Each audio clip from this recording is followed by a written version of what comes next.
नमस्कार दोस्तों, आज हम बात करेंगे 10 महाविद्याओं में सबसे प्रमुख देवी की, जिनका नाम है माँ त्रिपुर सुंदरी। इन्हें ललिता, षोडशी या राजराजेश्वरी भी कहते हैं। त्रिपुरा शब्द 3 शहरों या दुनियाओं की अवधारणा को व्यक्त करता है, जबकि सुंदरी का अर्थ है सुंदर महिला। वह तीनों लोकों में सबसे सुंदर महिला का प्रतीक है, जिसका संबंध योनि प्रतीक और सृजन, संरक्षण और विनाश की शक्तियों से है।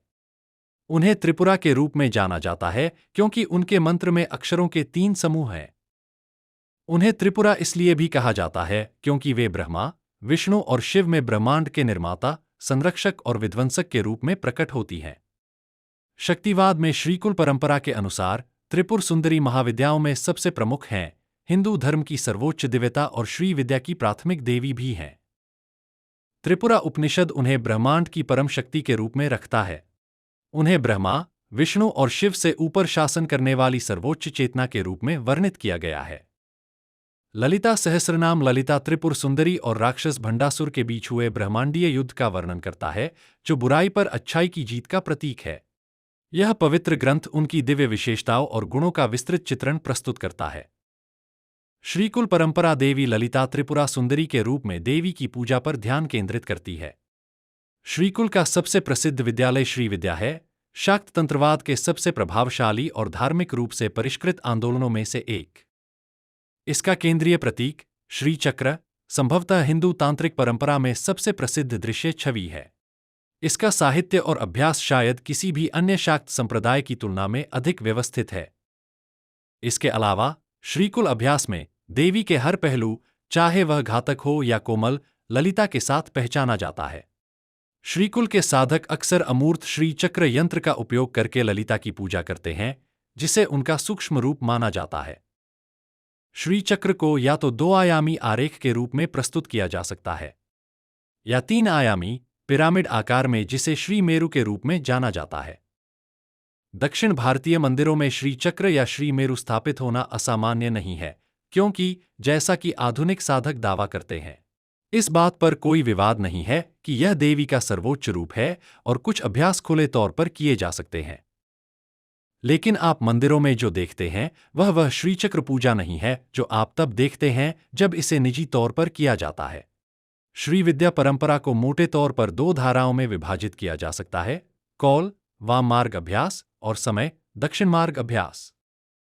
कौल या कौलाचार पहली बार 8वीं शताब्दी में मध्य भारत में एक सुसंगत अनुष्ठान प्रणाली के रूप में सामने आया। 11 और इसके सबसे प्रतिष्ठित सिद्धांतकार 18वीं शताब्दी के दार्शनिक भास्कर राय हैं, जिन्हें व्यापक रूप से शाक्त दर्शन का सर्वश्रेष्ठ प्रतिपादक माना जाता है। ललिता त्रिपुर सुंदरी और राक्षस भंडासुर के बीच युद्ध का वर्णन मुख्य रूप से ललिता सहस्रनाम में किया गया है, जो हिंदू धर्म का एक पवित्र ग्रंथ है जिसमें देवी ललिता के 1000 नाम हैं।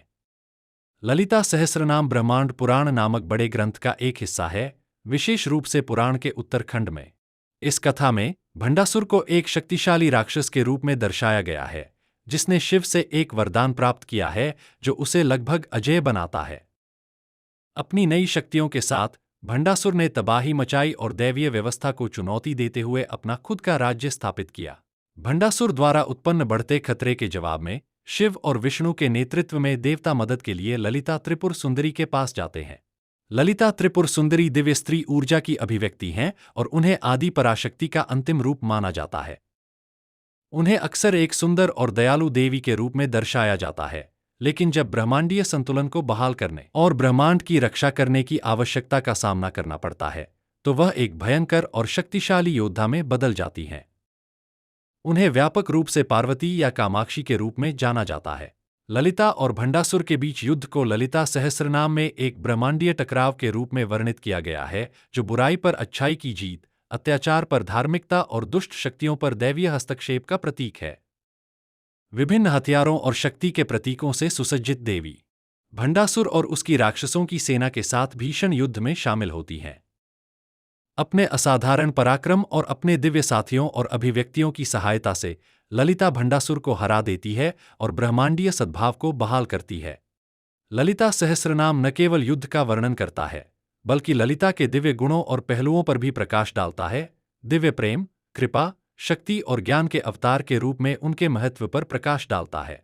यह पाठ देवी के भक्तों द्वारा पूजनीय है और उनके आशीर्वाद और सुरक्षा के लिए पूजा और ध्यान के रूप में पढ़ा जाता है। त्रिपुरा रहस्य के अनुसार ब्रह्मांड की शुरुआत से पहले केवल देवी त्रिपुर सुंदरी ही अस्तित्व में थीं। उन्होंने त्रिमूर्ति का निर्माण किया और ब्रह्मांड की रचना शुरू की। त्रिपुरा रहस्य एक महत्वपूर्ण संस्कृत ग्रंथ है जो त्रिपुर सुंदरी की महानता और अद्वैतवाद के दर्शन का पता लगाता है। यह देवी को सर्वोच्च चेतना और ब्रह्मांड के पीछे की अंतिम वास्तविकता के रूप में महत्व देता है। यह ग्रंथ आत्म साक्षात्कार और सर्वोच्च सत्य के ज्ञान के माध्यम से आध्यात्मिक मुक्ति की ओर साधकों का मार्गदर्शन करने में उनकी भूमिका पर प्रकाश डालता है। जानकारी पसंद आई हो तो वीडियो को लाइक करें और दोस्तों के साथ शेयर करें। चैनल को सब्सक्राइब करें। धन्यवाद।